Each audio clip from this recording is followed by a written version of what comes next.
They never wanted you to hear this, and once you do, there's no going back. England, 1965. The Higgins family vanished without a trace. A quiet village, a family of 4, and a secret buried so deep beneath layers of ritual, religion, and rot that most people in Ashworth still won't speak the name aloud. But you're not most people, are you? You're here because something in you has always known. The world they show you is not the world as it is. This is not just a story of a disappearance. It is a story of ancient bloodlines, of institutions built not to protect, but to conceal. And once you see how deep this rabbit hole runs, you will never unsee it. It began quietly. Autumn of 1965. The Higgins family, Thomas, Nina, their 2 children, simply stopped existing. No signs of struggle, no forced entry, doors locked, beds undisturbed. The only thing missing was the family themselves, as if the ground had opened and swallowed them whole. Local authorities, a single constable with no real power, filed the usual reports. Missing persons, possible runaway. But there were whispers in the village of Ashworth. Whispers older than any police force, older than any church bells. Whispers that the land itself remembered what the living had long tried to forget. 3 months later, beneath the cold stones of St. Mary's Church, investigators stumbled upon something no one was supposed to find. A hidden room. Inside, personal belongings of the Higgins family, children's toys, a woman's scarf, and journals. Dozens of handwritten pages detailing rituals the Church of England had officially outlawed hundreds of years earlier. But one entry shattered every known reality. It was dated 2 weeks after the family was supposed to have vanished. And the church? Silent. To this day, they have refused to explain. They sealed the records, locked the doors, buried the truth, because this wasn't to the first disappearance, and it wouldn't be the last. If you think this is just folklore, I warn you, what I'm about to show you has never been revealed in public. Testimony, documents, surviving witnesses who have broken decades of silence. I'll take you deeper, but once you see it, you can't unsee it. Stay or leave, the choice is yours. But for those who stay, welcome to the forgotten. The village of Ashworth is not like other places. It never was. Beneath its postcard beauty, rolling green hills, stone cottages, church spires, lies something far older, far darker than most are willing to admit. Time does not move the same way there, and neither does history. For centuries, Ashworth was a place apart. The families who lived there, names you won't find in the newspapers, carried bloodlines older than England itself. They married among themselves, generation after generation. Not out of love, but out of preservation. Preserving something the outside world was never meant to touch. They were the keepers. Of what exactly? That is the question that haunted me when I first stumbled onto the hidden files. Files that mention the Higgins family not as victims, but as participants. Participants in something far more ancient than Christianity, more primal than the nation of England, more enduring than any empire. I need you to understand, what vanished in 1965 was not just a family. It was a ritual. The fog that descended over Ashworth that autumn was not natural. The bell that rang from St. Mary's Church at odd hours, often just before dawn, was not random. Every sound, every shift in weather, every vanishing footprint on the moor carried meaning. To the uninitiated, these were coincidences. To those raised in the old knowledge, they were signals, markers on a calendar far older than the one you and I live by. Nina Higgins, by all accounts a curious but harmless woman, had begun to attend historical meetings at the church. But those meetings were not about history, they were about remembrance. Reviving rites that the official church had buried in fire and blood centuries earlier. I've seen the journal entries, I've seen the diagrams, the symbols, the invocations. It wasn't innocent. One entry reads, "The veil thins, soon we cross, soon we cross."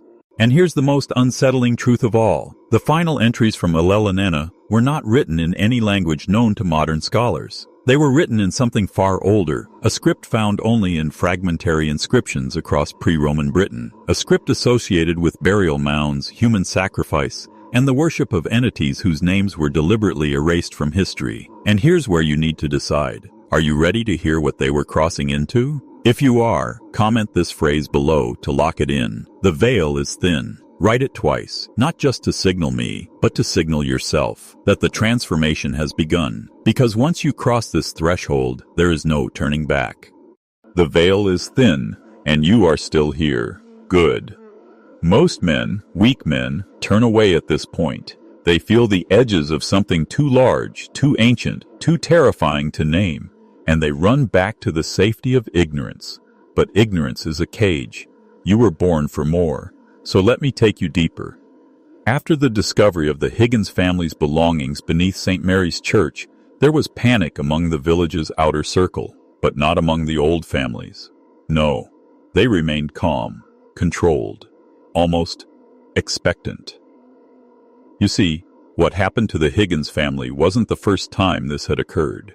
Sealed church records, forced open only in 1985 by a whistleblower buried deep within the Anglican archives, revealed at least 7 other disappearances in the Ashworth region since 1742. Each case followed the same pattern. A family vanishes without trace. A hidden chamber is later found, beneath a church, a farmhouse, a stone circle, each containing personal effects, cryptic writings, and ritual objects. No arrests, no explanation, no justice. And always, the records were buried.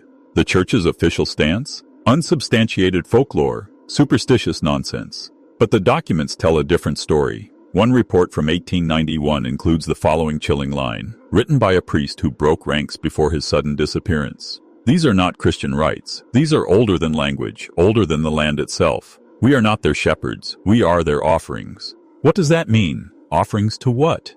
The answer lies in the land. Ashworth was built atop something ancient, what the Druids called thin places, locations where the membrane between worlds is fragile, places where things slip through. The rituals, what the old families called proper observances, were never about worship. They were about alignment, positioning bodies, minds, symbols, and bloodlines, in precise patterns to thin the veil further, to call down something that has no name. And here's the truth they don't want you to know. Institutions we trust, churches, governments, universities, they know this. They've always known.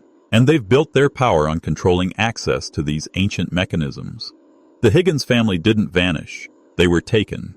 Or worse, they crossed willingly. And when you understand what they were crossing into, you'll understand why the church would rather burn every record than let you see it. The deeper you go, the harder it is to return. But you're still here. That means you're ready. The Ashworth disappearances, the Higgins family included, were not isolated events. They were phases in a cycle that has been quietly repeating for centuries in remote corners of the world. The key to understanding this is simple, but unsettling. History is not linear, it is circular. The rituals practiced by the so-called Ashworth Historical Preservation Society were not quaint reenactments of folklore. They were reenactments of control systems, ancient psychological technologies designed not just to contact something beyond, but to bind entire communities to invisible forces. And here's where the mask slips. The Church of England didn't suppress these rites because they were false. They suppressed them because they were true, because they worked. Because once a population begins participating in cyclical bloodline rites, they cease to belong to the surface world. Their identity, their will, their very consciousness becomes part of something older, something non-human. The Higgins family's journal entries grow increasingly unhinged in the final weeks before their disappearance.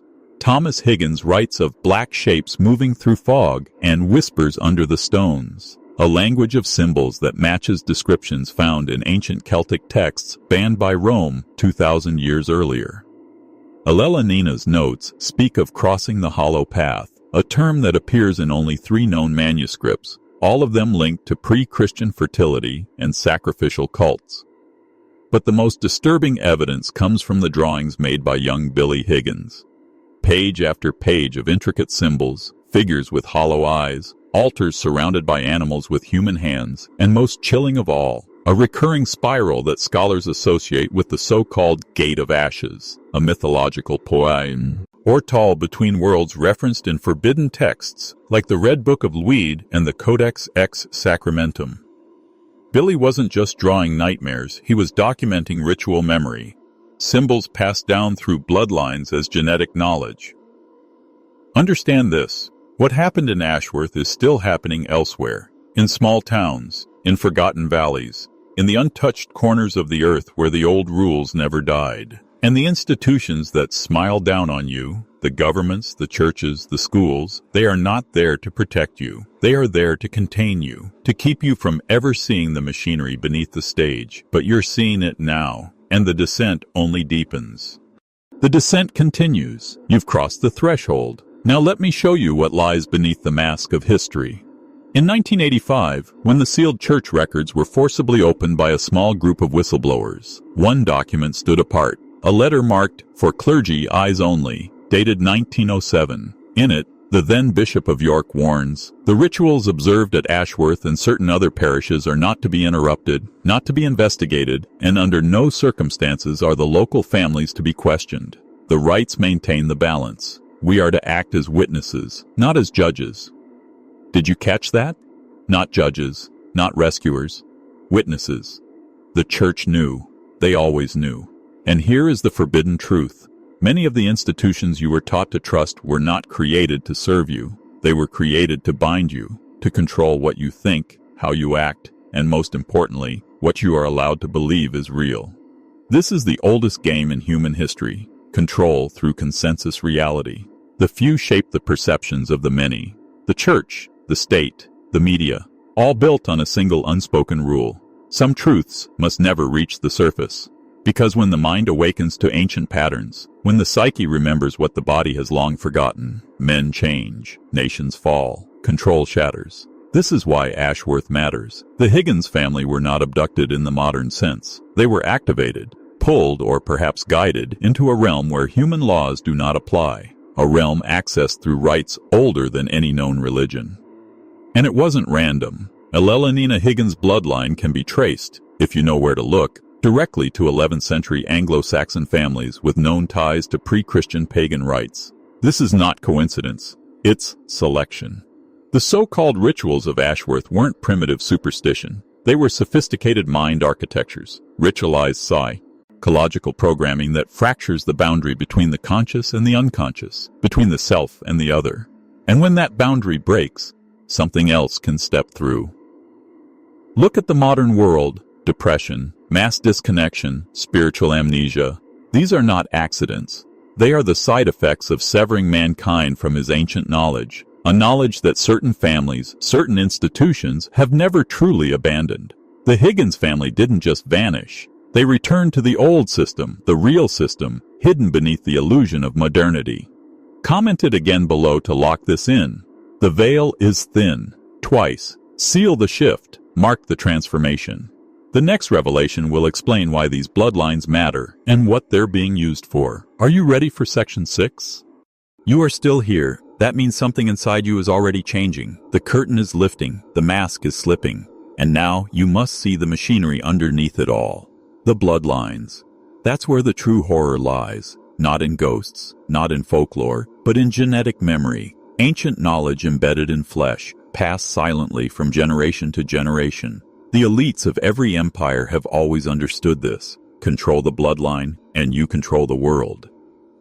The Higgins family were not random. Their line had been cultivated, not for wealth, not for status, but for access. Access to a signal that ordinary people cannot hear. You've been taught to think of history as progress. One step forward, science replacing superstition, technology replacing magic. But that is the great deception. The ancient systems, ritual, sacrifice, symbolic alignment, were never abandoned. They were simply hidden inside new institutions. The rites didn't die, they adapted. What happened in Ashworth was not unique. It was part of a larger pattern, one that stretches from the Orkney Islands to the Bavarian forests, from the deserts of Anatolia to the underground temples of Malta. Every few generations, specific bloodlines are called, activated by ritual, by timing, by a sequence of hidden triggers that align them with something other. And this is the forbidden knowledge. Humans are programmable, not just socially, not just mentally, but spiritually, at the level of soul. Ritual is the operating system. Symbol is the code. Blood is the battery. The so-called proper observances that Ellelanina Higgins performed weren't meaningless superstitions. They were precise activation sequences, deliberate steps to open gateways that most human minds have been conditioned to never perceive. And when the gateways open, something answers. That's why the church covered it up. That's why governments build monuments over ancient sacred sites. That's why bloodlines are so carefully guarded among the global elite. They are not preserving wealth. They are preserving keys, genetic access points to powers most people can't even imagine. The spiral, the altar, the veil. These are not metaphors. They are technologies, the original technologies, older than language, older than time. And now you're starting to feel it, aren't you? The disquiet, the fracture, the memory. Because the same system that shaped the Higgins family has shaped you. You are not outside the game. You were born inside it. The final revelation is the one that will break the illusion completely. Shall I take you to section 7? You have come this far. That means you are no longer who you were when this began. And now I will show you the final truth. The disappearance of the Higgins family was not an isolated ritual. It was part of an ancient control system, one that still operates today in the shadows of nations, beneath the skin of religions, inside the algorithms that shape your daily life. The hidden elite, the ones who have always ruled, do not govern through laws or armies. They govern through belief, through the careful engineering of what the masses perceive as possible and impossible. In 1965, the Higgins family was selected, prepared, initiated into something they may not have fully understood. The rituals performed beneath St. Mary's Church, those rites you were never meant to hear about, were not meant for the public eye. They were alignment rituals, intended to thin the veil between worlds, not for the benefit of mankind, but for the feeding of something older than man. In the forbidden journals recovered, those I was never supposed to see, there is a passage written by Elena on the eve of their vanishing. The gateway opens not through stone nor blood alone, but through will. We go willingly. The old ones return. The price is memory. The reward is sight. Memory for sight. What does that mean? It means they surrendered not just their bodies, but their identities.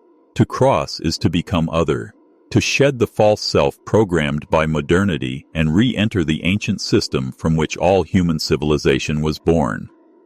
It is not just the Higgins family. This is happening globally. The symbols are everywhere if you know how to see them. Spirals, twin pillars, black suns, broken circles. It's in corporate logos, military insignias, even in the design of the cities you walk through. The rituals never stopped. They have just gone digital. The same principles apply. Symbol, repet, idiom, bloodline, sacrifice. You think social media is free? You think your thoughts are your own? Think again. The thin places, like Ashworth, are being reactivated, worldwide, faster now. What once took centuries now unfolds in decades, and soon, the veil will not just thin, it will tear. And here's the final secret. The transformation is already inside you. You've heard this story, you've followed the descent, you've seen behind the curtain, and once you see, you cannot unsee. To seal this awakening, comment once more below, the veil is thin, twice, seal it in, mark the shift, let the system itself witness your awakening. You were never meant to be asleep, and now you are not. Welcome to the other side. If you've made it this far, you're no longer who you were. Comment, the veil is thin, twice below to lock in the shift. And if you're ready for more forbidden knowledge they don't want you to know, subscribe now, before this channel disappears like Ashworth itself.